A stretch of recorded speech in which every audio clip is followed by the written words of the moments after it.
Hariom, everyone. What a tough act to follow.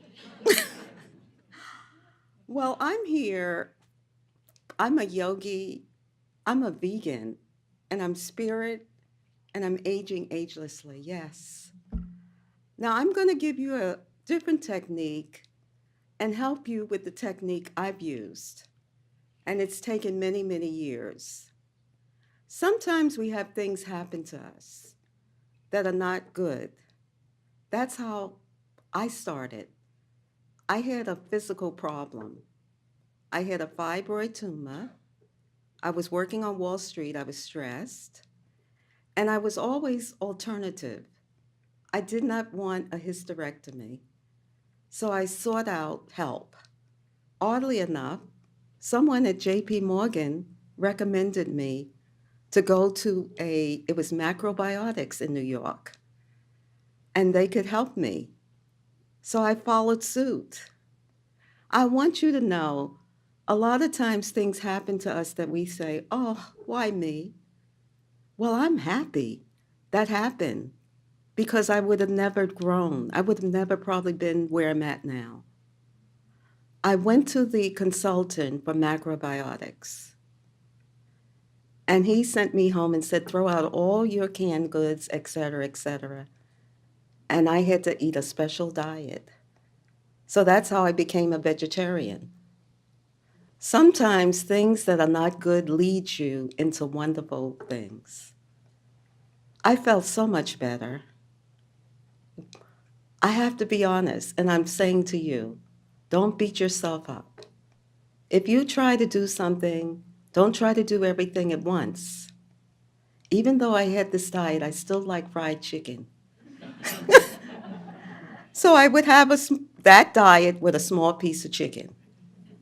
But I kept with the diet. And finally, one day, I looked at the chicken and I didn't want it. And that's been 35 plus years. I never touched another piece of chicken.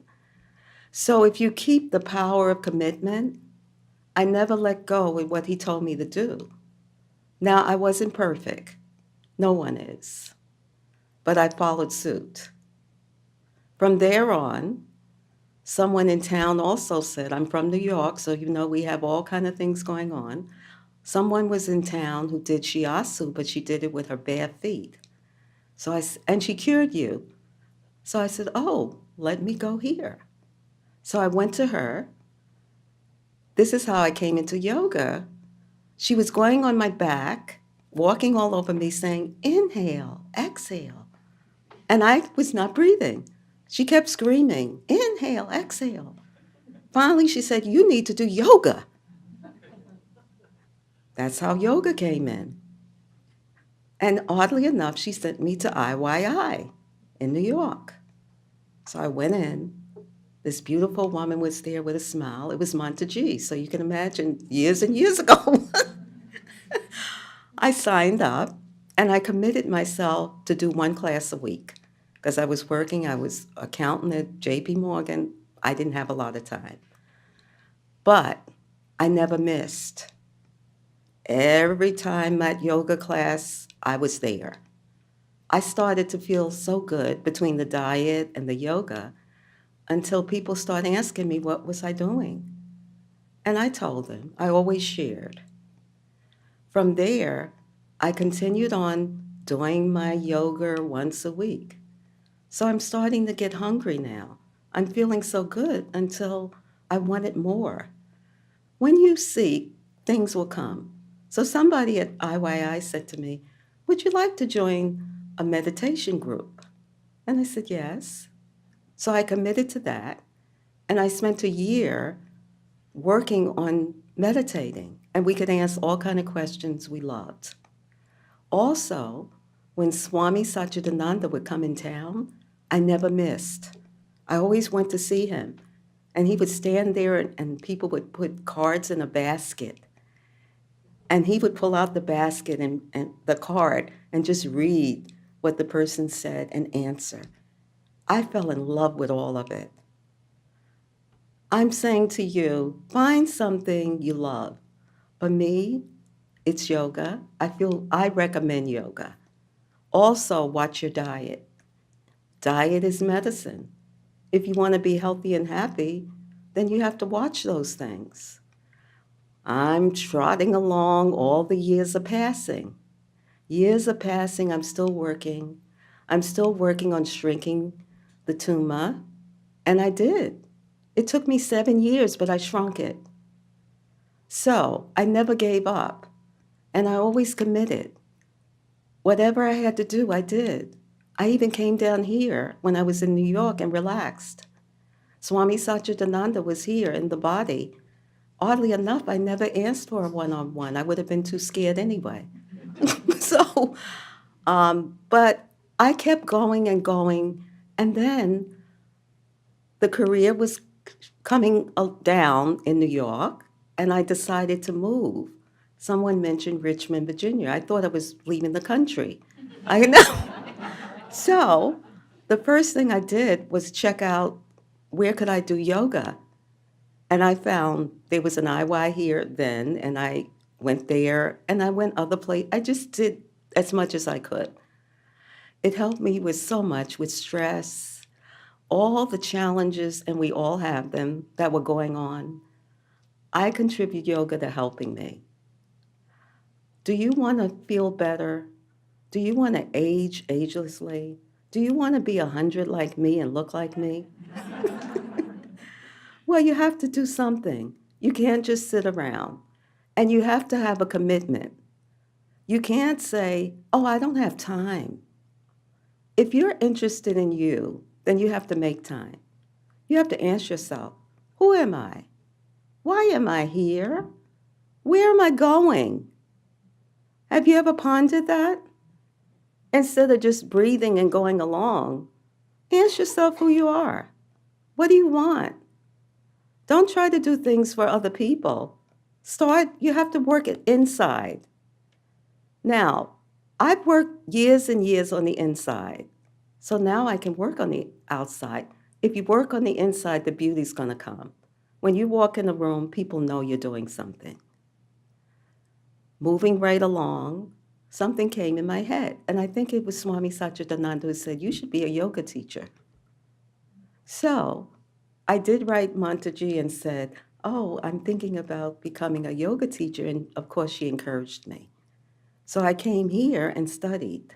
I was still working, so it was like a split. I left work, I came here on vacation, did everything I needed to, went away, and then came back.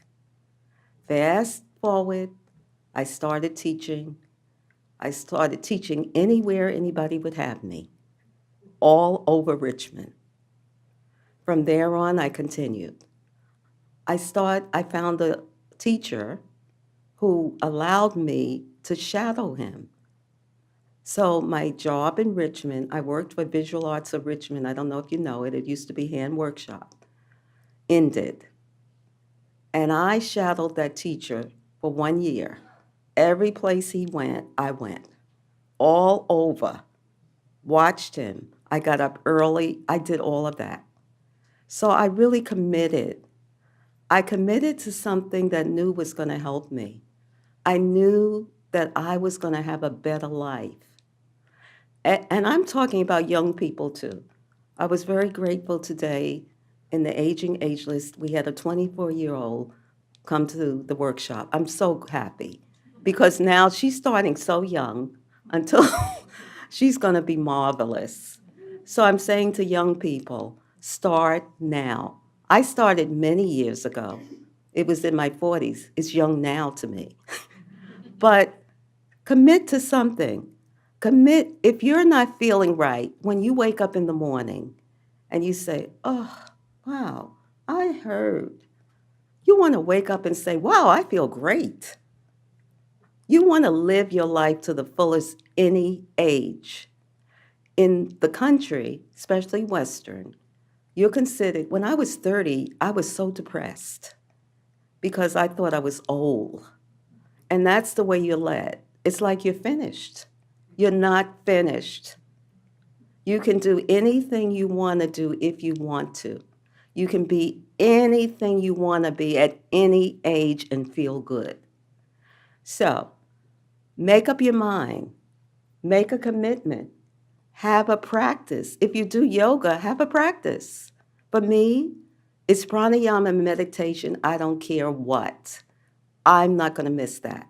If I have time, and I do a headstand, by the way, that also, I'm not going to miss no matter what, even if I'm late for something.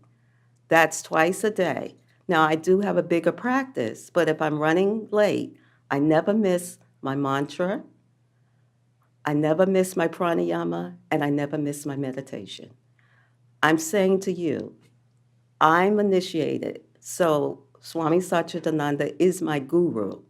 However, you can make up your own mantra. You can, whatever, 2 words, 3 words that's important to you, and then say them.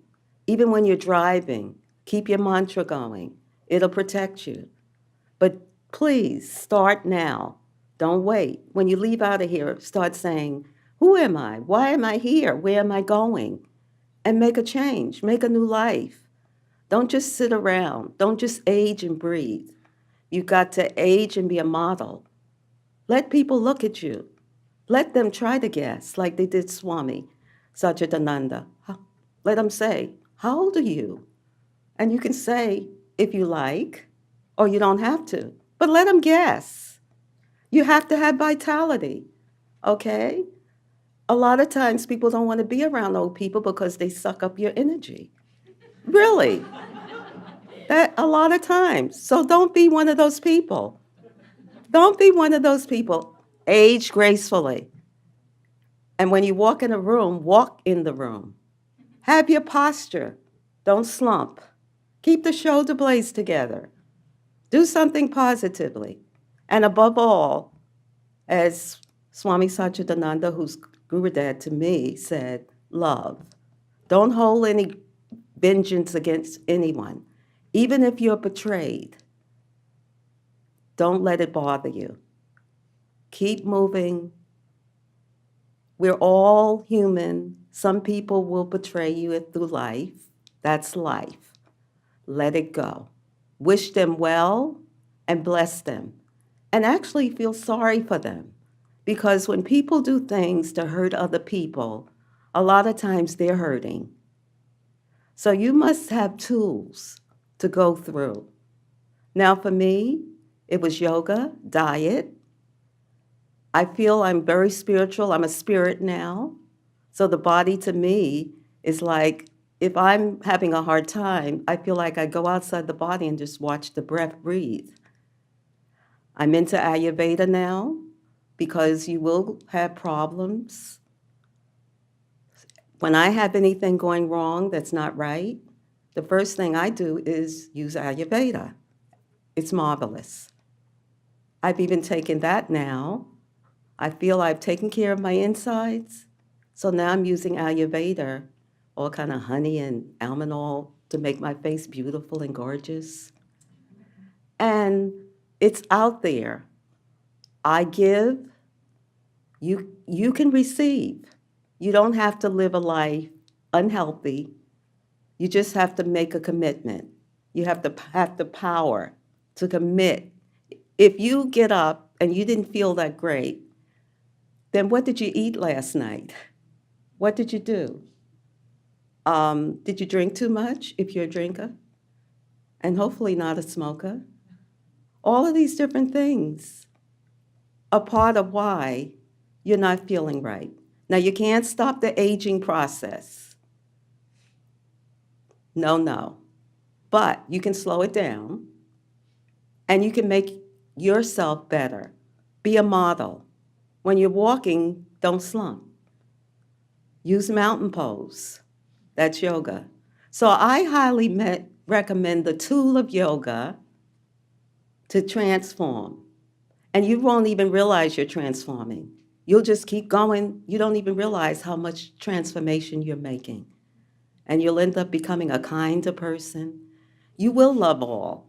And if somebody does something to you, you let it go quickly because you want nothing in your life to interfere with you. You don't want anyone to interfere with how happy and content you are. You don't want to give any power to someone to make you feel vengeance toward them. If they do something, I'm not saying you should continue to be with that person or whoever, but never feel anything but love for that person. Wish them well and the best. And always keep your health and strength and contentment. Don't run after anything, let things run after you. I want you to, when you leave, to think of something you want to do differently and ponder the question, who am I? Why am I here? Where am I going? May the entire world be filled with peace and joy, love and light. Victory to that light. And it's been my honor to give you this little talk. Namaste.